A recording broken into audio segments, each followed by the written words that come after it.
A better route. Chapter 153. Tuhiya had never been this angry at her son before. There were no punches being thrown, no jutsus being used, and no kunai being thrown. Obito was merely yelling at her, angry for what she tried to turn herself into. You really are pathetic. I never thought in a million years that I would have to say that to my own mother, and yet here I am. Tuhiya scoffed, empty words from a man who still lets his emotions guide him. Obito couldn't believe what she was saying. I think you should stop denying just how much your emotions guide you. Tuhiya shot him a glare. You keep saying that, so why don't you explain it to me? Explain just what in the fuck you're talking about already. Obito was getting impatient. Your word may say one thing, but your actions betray you. If you really had killed all of your emotions, then why did you trick Kakashi into joining the Akatsuki? Granted, you might be able to claim he was just a good investment, but that doesn't explain why you'd take that big of a risk. You must have known we'd come after him. Clearly you wanted to get to know your grandson. Tuhiya countered, get to know him? I tried to make him kill his own cousin, for crying out loud. Obito shot right back, yes, in order to make him more like yourself and make you feel better about what you were doing. The more similar he was to you, the better you felt. It was a defense mechanism. Tuhiya tired to fire back, I was going to kill the two of you to get to be. Obito shook his head, you wouldn't have gone through with it, at least I don't think so.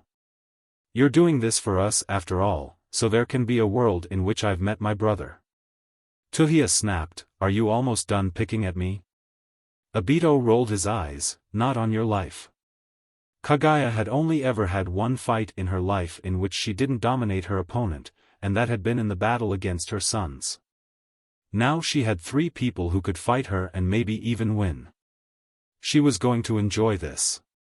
This time it was Kakashi who wanted attack first, and he felt like he something perfect in mind for Kaguya. He created 5 truth-seeking balls, rose them all up into the air, covering them with the same Amaterasu and blue flame he had before, truth-seeking meteor shower. All 5 of them dropped down towards Kaguya, who looked up with a little frown. Well, that attack might actually be a problem. Kaguya created arms out of her chakra and used them to catch the meteors before they landed, although she was having a bit of a hard keeping them up even with her strength. Bones began to grow out of her back and she raised up her hands, point them at the meteors, all killing ash bones. The bones shot out of her hands and hit the meteors. Unbelievably enough, the meteors actually disintegrated into ash. Kakashi's jaw dropped. What, what? Kaguya smirked triumphantly, even your precious truth-seeking balls can't stand up against these. They destroy everything they touch. That would also include you. She raised up her hands again and fired more bones at the 3 of them. Mito and Kakashi both dodged, but Naruto didn't move nearly as fast as they'd expected him to. He got hit and in a second he disintegrated into ash. Mito and Kakashi screamed, Naruto. Kaguya laughed, well, he went down pretty easily, didn't he? I hope you two put up more of a fight. Kakashi and Mito were about to attack her, until they noticed something moving under the ground and began to smile. Kaguya didn't like it. What do you two have to grin about? Your friend just died. Mito just said, 3, 2, 1. Suddenly Naruto shot out of the ground with huge-tailed beast-powered Rasengan in hand. It was a clone bitch. Kaguya cringed as it hit her in the gut and sent her flying in the air. She quickly managed to get her bearings back and landed safely, although it had still hurt like hell. I didn't see you make a clone. When did you do that? Naruto rolled his eyes. When you were so busy focusing on taking out those meteors, that's when. Kaguya frowned and activated her Byakugan. I suppose I should have done this when this fight first started. Kakashi let out a little laugh of his own. You underestimated us, didn't you?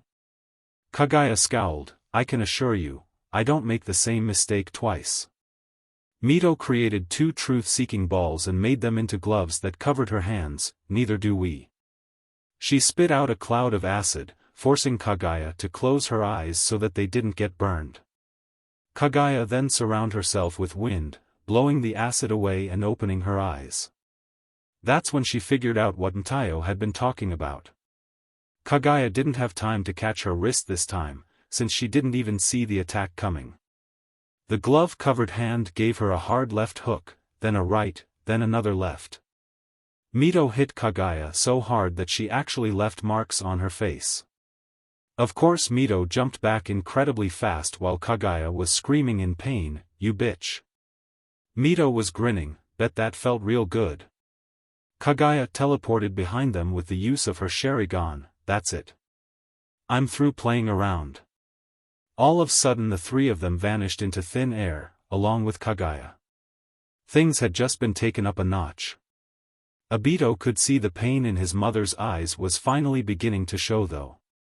She'd seen more in her lifetime than any woman should have to, and although couldn't condone what she'd done he could understand why she'd become what she had. He didn't hate his mother, no far from it. It was the fact that he still had some love for her that had him trying to talk some sense into her. He felt he'd shown that she still cared about the people around her, now it was time to use some good old-fashioned guilt to make her realize what she'd done. Do you really think any of this is what Wahiko would want? Death and destruction in his name? Tuhiya wasn't even fazed. Wahiko is dead, and nothing will ever truly bring him back. At least in dream I can see him again. That's when exactly what Obito needed to say hit him. Tell me about him. Tuhiya stopped in her tracks. What? Obito walked closer to her. Tell me about my big brother. Please, I never really got to meet him. Tuhiya couldn't stop herself. She looked at the ground and said in a small voice, he was such a little sweetheart. Sometimes he'd have nightmares and want to crawl into bed with me and your father. Of course he'd say no, but I always found a way to sneak out and sleep in his bed with him. I got up before your father anyways, so he never knew. Obito took another small step towards her. That was nice of you. Tears had begun to form in his mother's eyes. On my birthday he made me a little card. He worked really hard on it too. Picked some flour and pressed them, then glued them on the card. The writing was all really pretty and it just made me so happy. Those little moments are what kept me going as your father got worse. I loved him so much. Obito came up so that he was right beside her. Love is what makes life worth living, but it's pain that makes love so worth having. If you live in a perfect world, then what's the point? It's our scars that let us know the past is real.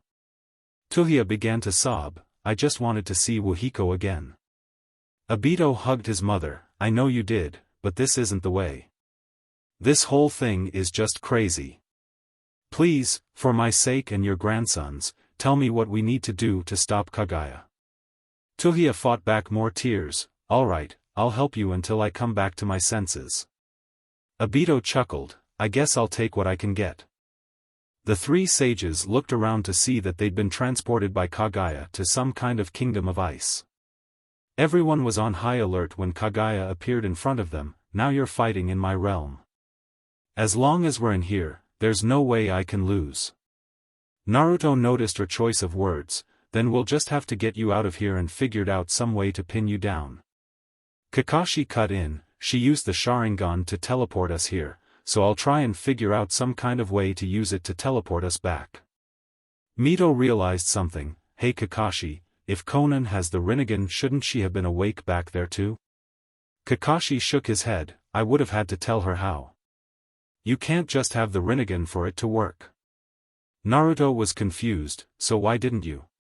Kakashi told them, because I don't want her thinking she had to fight, that's why. Now as I was saying, maybe I can teleport us back. Kaguya snapped her fingers and a rain of ice and bond came down, forcing the three sages to make a shield out of the truth-seeking balls to protect themselves. You don't think I'll let you focus long enough to do that now, do you? I can control everything here, including making the weather deadly. Kakashi saw just how bad it was. Do you guys think that you can handle her long enough for me to get this all figured out? Naruto was busy with some hand seals. Did you say something, Kakashi? I'm kind of busy right now. Naruto had wind going nuts in one hand, a fire roaring in the other hand, and his cheeks were clearly filling up with something. He spit out a river of toad oil which he lit with flame and increased the size of the blaze with the wind. Kaguya surrounded herself with dome of bone in order to keep the flame from getting to her. Kakashi noted, well, that means Naruto's okay with it. What about you, Mito? Mito was already above the dome, being covered by a tailed beast ball to avoid the Senbon and preparing an attack. Get out here. She smashed the dome in with a heavenly kick of pain and nearly landed right on Kaguya, who had turned herself into a human pin cushion with sharpened bones. Mito twisted herself around, kicked herself off on one of the bones, running back to her friends as soon as she did. Kakashi looked at the two. So I guess you're both just fine with me sitting out for a bit? Naruto was fine with it. I've got a plan that should make it so she can't teleport when we get back. Kakashi, you tell me what you're ready to teleport us, and then I'll do it. Mito, I'm gonna need your help. Mito was pumped. Oh man, this is gonna be fun. See you in the next one.